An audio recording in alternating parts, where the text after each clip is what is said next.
Helicopter में corps commander Quetta lieutenant general Sarfaraz Ali, director general Pakistan coast guard major general Amjad, 12 corps के engineer brigadier Khalid, pilot major Saeed, मुआविन pilot major Talha और chief नायक मुदस्सर सवार थे।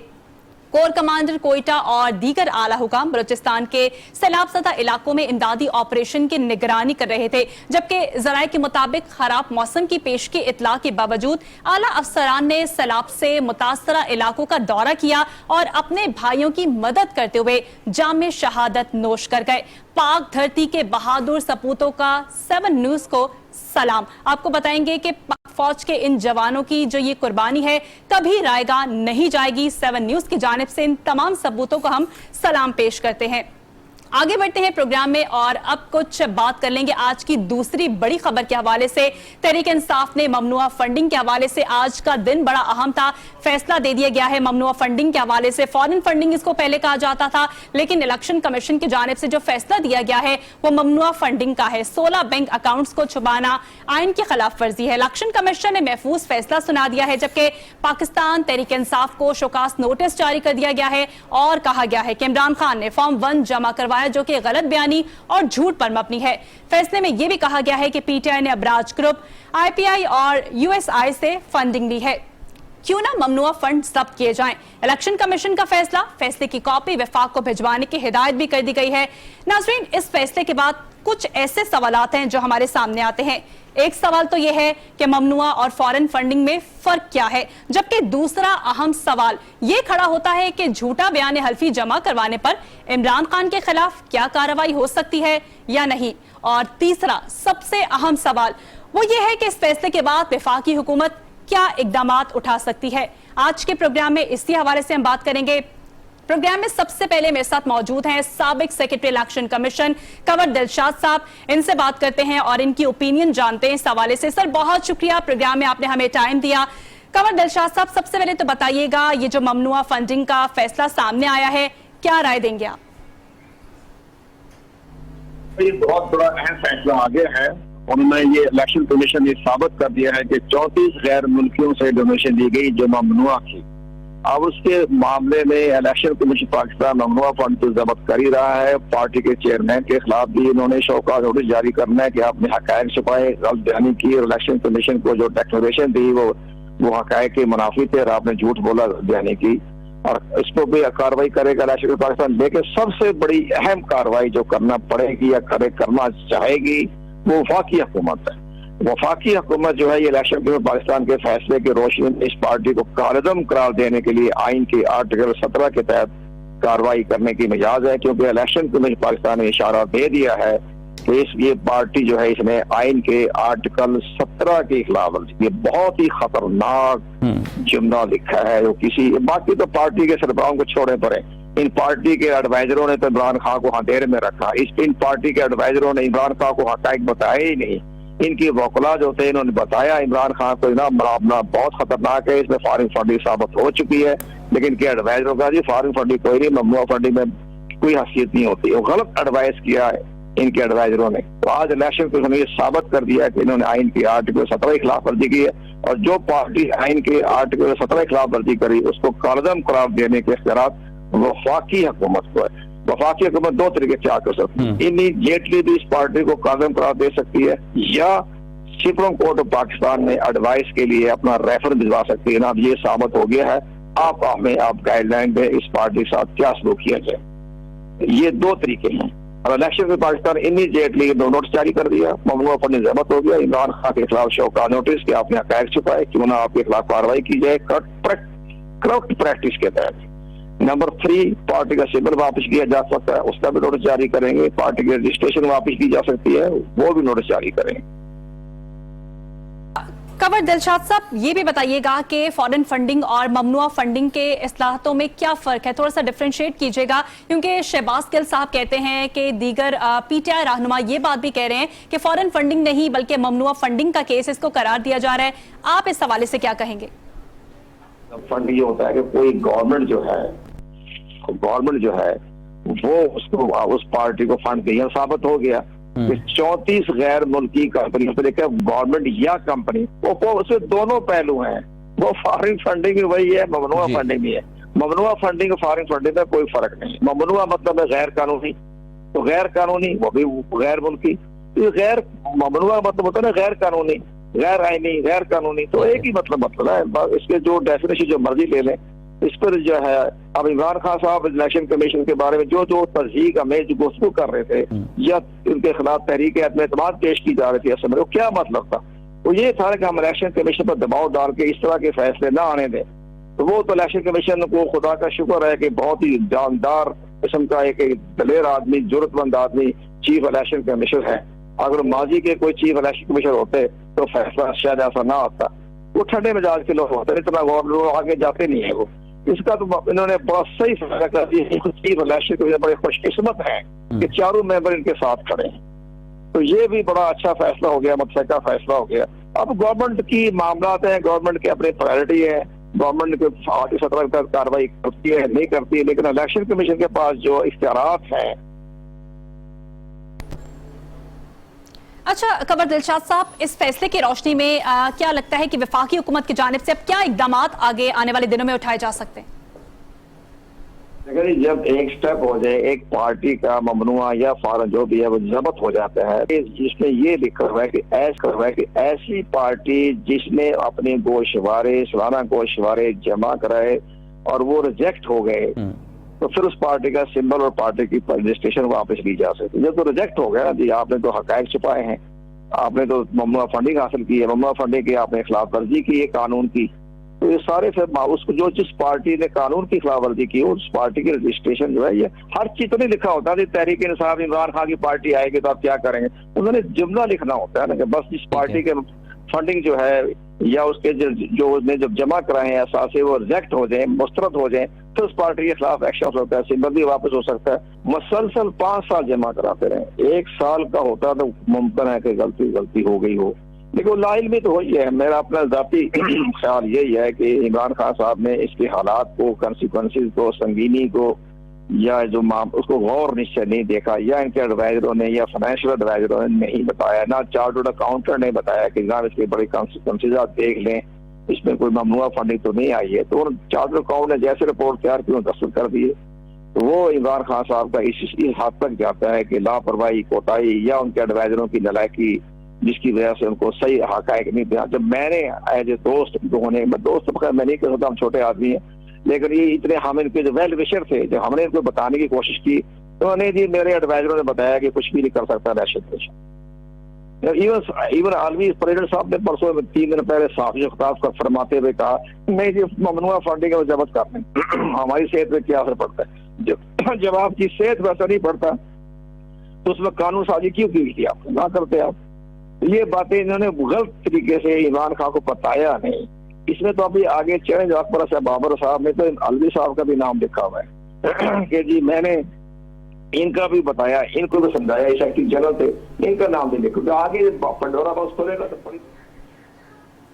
ठीक है, बहुत शुक्रिया। साबिक secretary election commission Kanwar Dilshad साहब हमारे साथ प्रोग्राम में मौजूद हैं। उनका कहना था कि इमरान खान साहब के एडवाइजर्स की जानिब से उनको सही मशवरा नहीं दिया गया, कोताही यहाँ पर सामने आई, चेक एंड बैलेंस उनकी जानिब से सही नहीं रखा गया। लेकिन बहुत से टेक्निकल ऐसे जिनका क्लियर होना बहुत ज्यादा जरूरी। ठीक है, वफाकी हुकूमत की जानिब से तो अपनी भरपूर तैयारी की जा रही है, बल्कि आज सुबह राना सनाउल्लाह साहब जो कि वज़ीर दाखिला हैं, उन्होंने प्रेस कॉन्फ्रेंस भी की और उनका ये कहना था कि जल्द ही इस हवाले से इकदाम उठाए जाएंगे। वो इकदाम क्या होंगे ये भी पता चल जाएगा, लेकिन वफाकी हुकूमत भरपूर तैयारी में है कि किसी न किसी तरीके से इलेक्शन कमीशन की जानिब से ममनुआ फंडिंग का जो फैसला सामने आया है इस पर फौरी एक्शन लिया जाए। इसी सूरत हाल पर हम बात करेंगे। हमारे साथ मौजूद हैं सीनियर माहिर कानूनदान बैरिस्टर अली जफर साहब। अली जफर साहब, आप पाकिस्तान तहरीक इंसाफ के वकील भी रहे हैं, आपकी माहिराना राय इस हवाले से हम जानना चाहते हैं। ममनुआ फंडिंग का जो ये फैसला सामने आया है, क्या कहेंगे आप?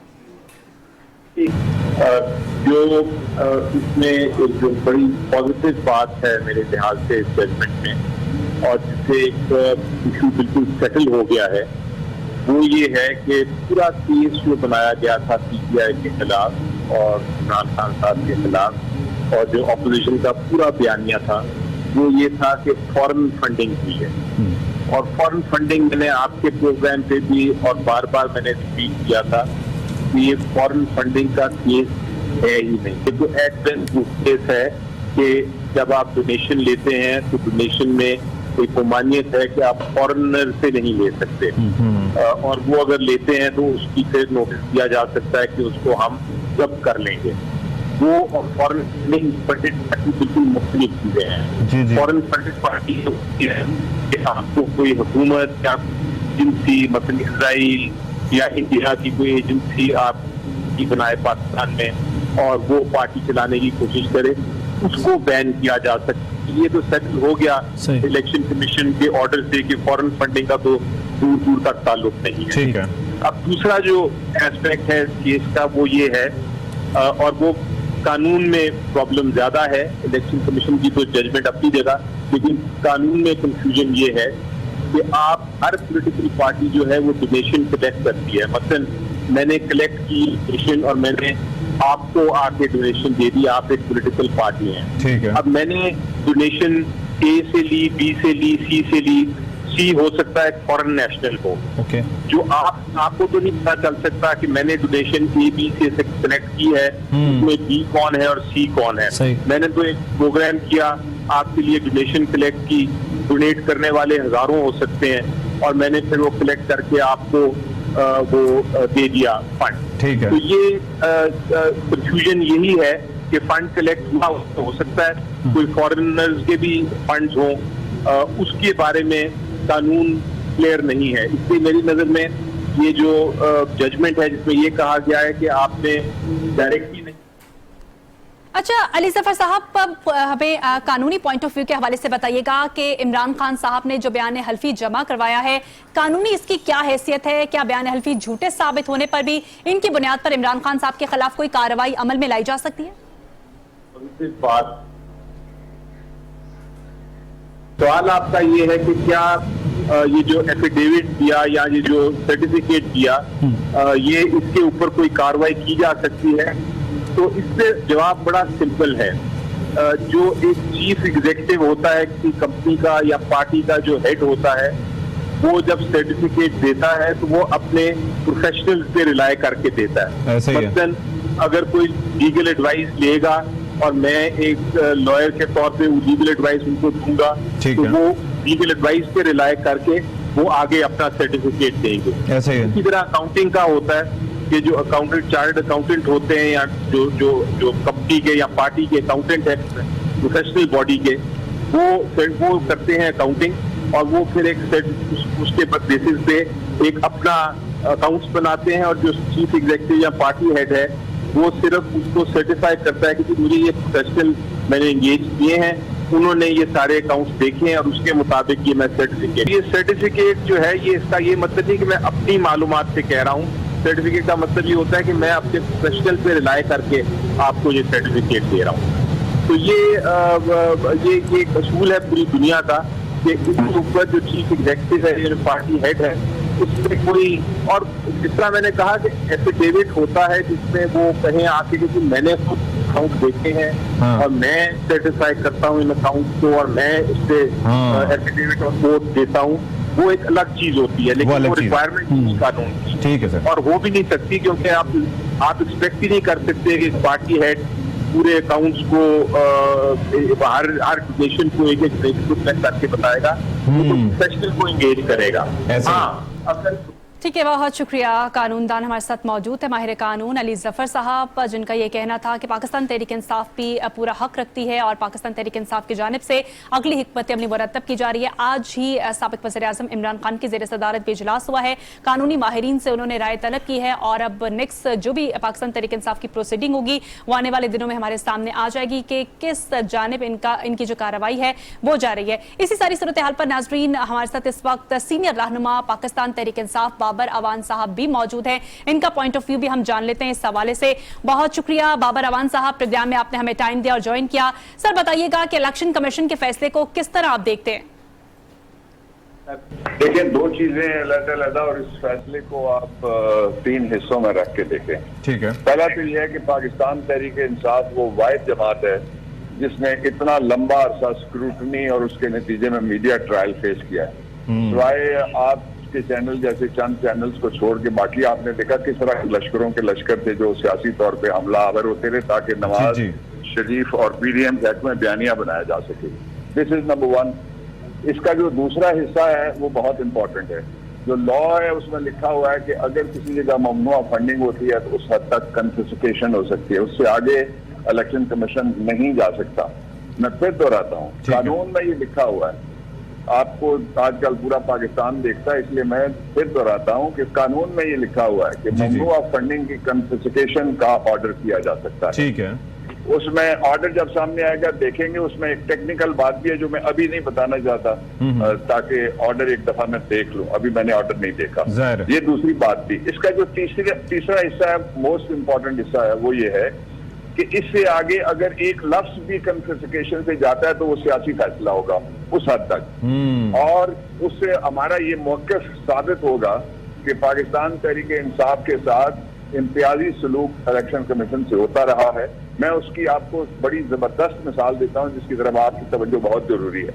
मिसाल ये है कि जब दूसरी सियासी जमातों जिसमें JUIF, PP और मुस्लिम लीग नून शामिल है, उनके हवाले से जो सुप्रीम कोर्ट ऑफ पाकिस्तान का फैसला है वो कहता है सारी सियासी जमातों की फंडिंग को चेक करो। आपने देखा कहाँ 17 था, 18 आया, 19 आया, 20 आया, 21 आया, 22 आ गया। ये 6 साल है लेकिन किसी दूसरे की स्क्रूटनी नहीं हुई, ऐसे ही गोंगलुओं से मट्टी उतारी गई। उसके नतीजे में पाकिस्तान तहरीक इंसाफ ने फौरी तौर पे रुजू किया इस्लामाबाद हाई कोर्ट से, हमने पिटीशन फाइल की आईनी, जहां से ये ऑर्डर जारी हुआ। ऑर्डर ये था कि सारी सियासी जमातों का फैसला इकट्ठे किया जाए। और जाहिर है जो कॉन्स्टिट्यूशन के आर्टिकल हैं 4 है, 9 है और 25 है, वो कहते हैं similarly placed people can not be treated differently. कि जो एक तरह के लोग हैं, एंकर्स एक तरह के लोग हैं, मसलन वकील एक तरह के लोग हैं, किसान एक तरह के लोग हैं, दुकानदार एक तरह के लोग हैं, उनमें से किसी के साथ भी इम्तियाजी सलूक नहीं किया जा सकता। अच्छा जी। तो ये बड़ा खुला तजाद और इम्तियाजी सलूक है कि सिर्फ हाई कोर्ट का जो आईनी अदालत है, मैंने सुबह इस पर ट्वीट भी किया था कि अब देखते हैं कि एक दफा फिर इम्तियाजी सलूक हो या बाकी पार्टियों का भी फैसला हमारे साथ होगा। वो फैसला नहीं हुआ।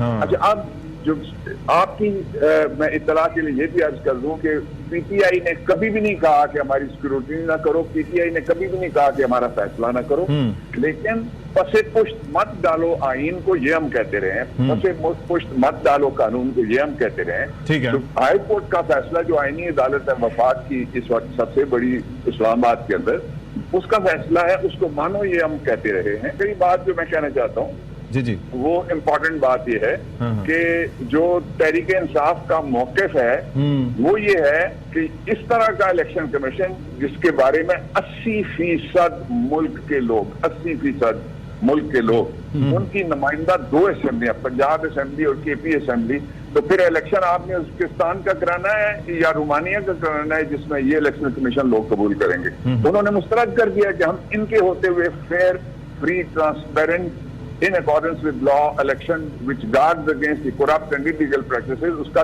तस्वुर भी नहीं किया जा सकता। अच्छा बाबर रवान साहब, इस हवाले से भी थोड़ा सा कॉन्सेप्ट क्लियर कीजिएगा कि आज के फैसले में ममनुआ फंडिंग का हवाला दिया गया है। इससे पहले इत्तेहादी जमातें फॉरेन फंडिंग का वावेला किया करती रही हैं। आप बताइएगा कि इन दोनों टर्म्स में क्या फर्क है? ऐसा से फॉर्मुलेट कर देता हूँ आपके पॉइंट को कि फॉरेन फंडिंग के हवाले से PTI के खिलाफ जो बयानिया था वो फॉरेन फंडिंग के जरिए चलाया गया जी। देखे ना साइफर क्या था, और साइफर के नतीजे में जो आने वाली साजिश थी वो क्या थी, उसके नतीजे में आने वाली मुदाखलत क्या थी, उसके नतीजे में आने वाली गवर्नमेंट क्या थी। तो इसको वहां आप जोड़िए कि कोई ऐसी चीज ढूंढने की नाकाम कोशिश मुसलसल पिछले 10-15 साल से करते रहे हैं जिसके जरिए से पाकिस्तान की सबसे बड़ी जो इनकलाबी पार्टी है इस वक्त, जिसके साथ लोग नहीं पूरी कौम खड़ी है और 80% के लोगों के ज्यादा नुमाइंदे वो कह चुके हैं कि हम इनके साथ हैं, इसलिए हमें फेयर इलेक्शन चाहिए। तो ये जो, और उसके अलावा GBL है, उसके अलावा AJK है, उसके अलावा ICT इस्लामाबाद में भी हम बरसर इक़्तिदार हैं। गोलड़ा मोड़ से आगे जाके जो बारकाऊ मोड़ तक का इक़्तिदार है शरीफ के पास। तो ये अब इसको दफना के तो जो मातमी दस्ते हैं उनको कुछ ऐसा रेस्ट करना चाहिए और रेस्ट करके फिर दोबारा फंडिंग जब उनको टोकरियां मिलेंगी तो फिर शुरू हो जाए। ये आज तो आज उनके रोने का दिन आ गया है, इसलिए कि ये तय हो गया कि कोई जो फॉरेन फंडिंग होती है कि रियासत के खिलाफ पैसे लिए जाएं। जी जी। फॉरेन फंडिंग पाकिस्तान की तारीख में एक प्रूवन केस है।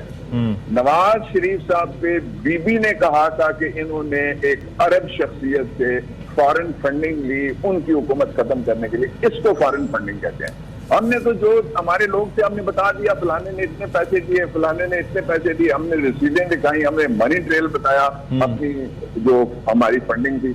और फिर ये है कि कानून इजाजत देता है कि पार्टियां फंडिंग करें और फंडिंग करके वो किसी की जेब में नहीं जानी चाहिए। जिस तरह नवाज शरीफ 15 करोड़ रुपया अपने फंड में से निकाल के ले गया और वो नजर ही नहीं आ रहा अभी तक।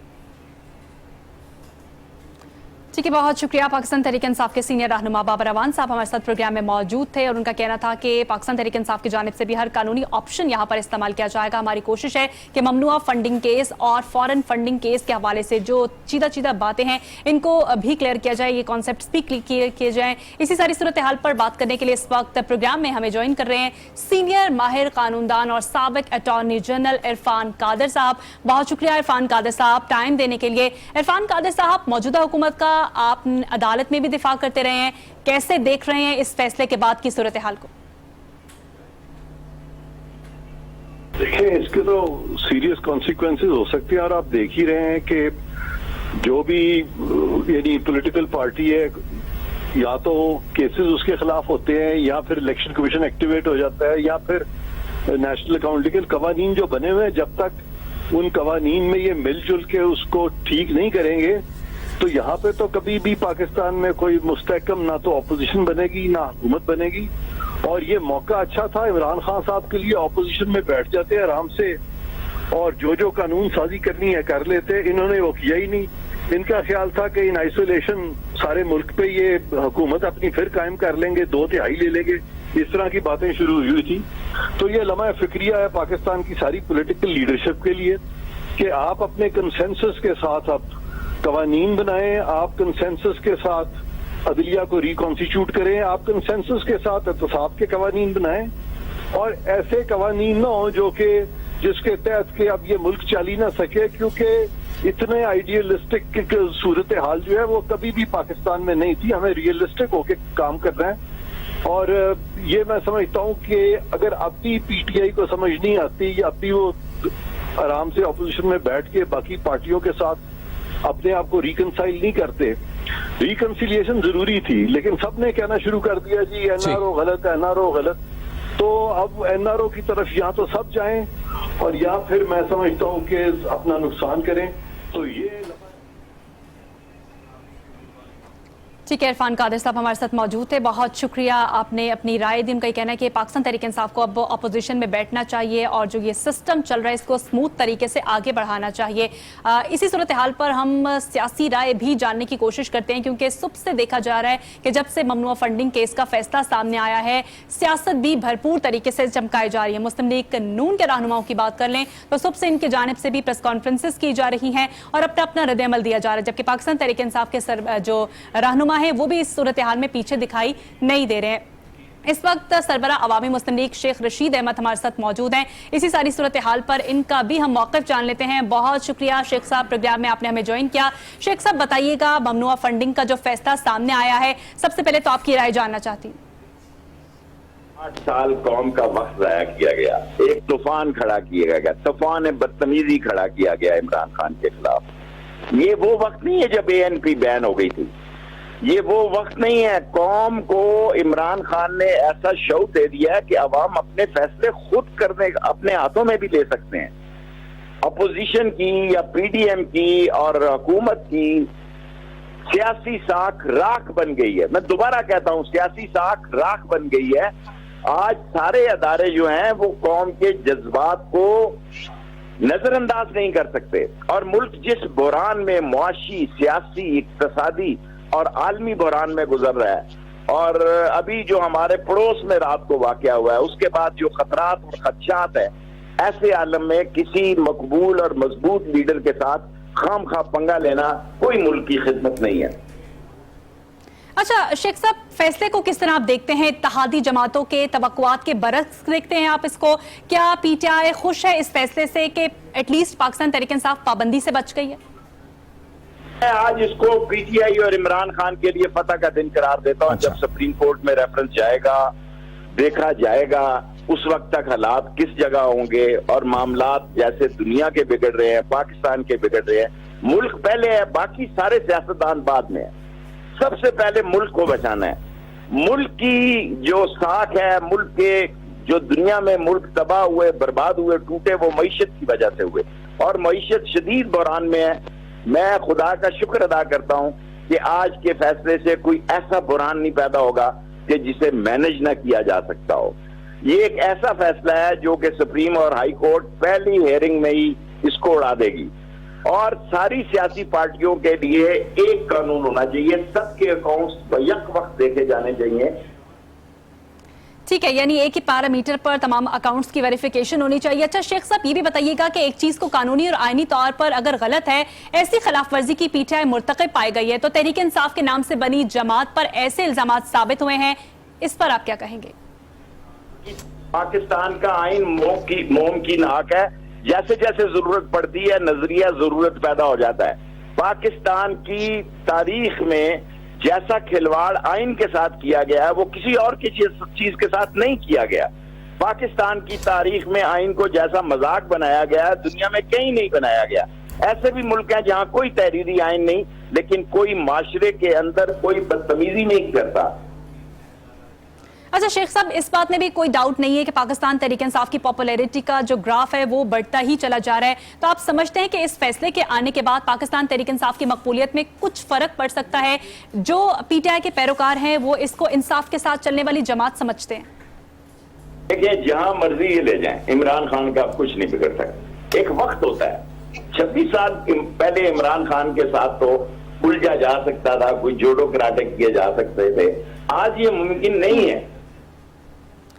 अच्छा शेख साहब, क्या आप समझते हैं कि ये फैसला बस इतना ही था, शोकास के बाद किसी किस्म का और फैसला तो नहीं आ सकता, और हुकूमत इस हवाले से क्या क्या इकदाम कर सकती है इस फैसले को लेकर?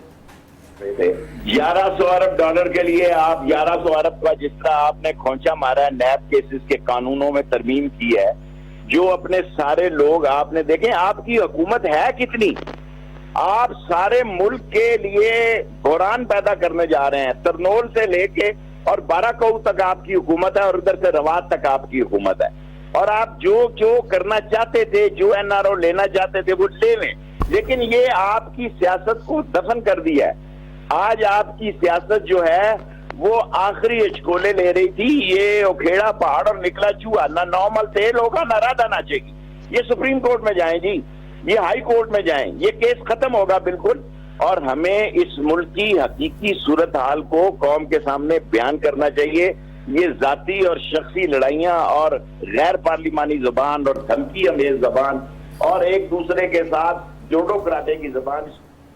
अच्छा शेख साहब, ऐसे इल्जामात साबित होने पर आपको लगता है कि मुस्लिम लीग नून को थोड़ा सा रिलीफ और मिल जाएगा, जो ऐसे इल्जामात की जद में रहती है? अब पीटीआई पर इलेक्शन कमीशन ने जो इल्जामात साबित तो कर ही दिए, वो रिट आरफ नकवी को इस तरह इन्होंने प्रोजेक्ट किया है कि जैसे कोई वो, और ये खुद उसामा बिन लादेन से पैसे लेते रहे। मैं खुदा को गवाह बना के कहता हूँ, वो जो खालिद था जिसने रिट की हुई है, वो रिट भी लगाए सारे पीटीआई वाले साथ। उसामा बिन लादेन से पैसे लेने में मैं गवाही देने के लिए ऑनोर तैयार हूं कि नवाज शरीफ ने पैसे लिए, और मैं गवाही देने के लिए तैयार हूं ये माल किसी का नहीं छोड़ते। और ये सारे सनतकार और सरमायादार सारी पार्टियों को चंदा देते हैं, ये किसी के नहीं होते, अपने मुफाद के होते हैं। और इनको नजर आए कि जो हुकूमत आने वाली है उस पर ज्यादा नवाज़शात करते हैं। आज का केस, 8 साल आपने कौम को एक ट्रक की बत्ती के पीछे।